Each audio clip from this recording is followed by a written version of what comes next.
Ready to unlock the secrets to crafting euphoric and energetic progressive house tracks that will light up the dance floor? Let's dive in. First, let's build our foundation. The chords start with a 4-chord progression in a minor key to add emotion. Think something like A-M, G, C, F. Focus on sustained chords with some reverb.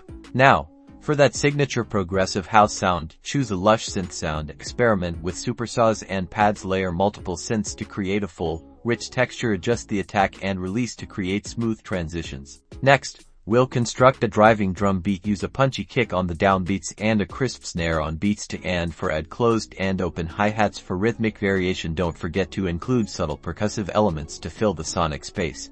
Now it's bassline time. Craft a simple, yet groovy bassline to complement the chords. Cytocane. Compress the bass to the kick drum for that pumping effect. Consider using a sine wave or a sub-bass layered with a more textured mid-bass. Let's move on to mixing. Use EQ to carve out space for each instrument, preventing muddiness. Compress the drums and synths to add punch and energy. Apply reverb to create depth and space. Pay close attention to the low end frequencies to maintain clarity. Finally, create a dynamic arrangement with a clear build-up, breakdown, and drop. Use automation to build tension and release. Add risers and white noise sweeps to create excitement leading up to the drop. Remember to keep your listener engaged with evolving soundscapes. Now get out there and start creating your own progressive house bangers.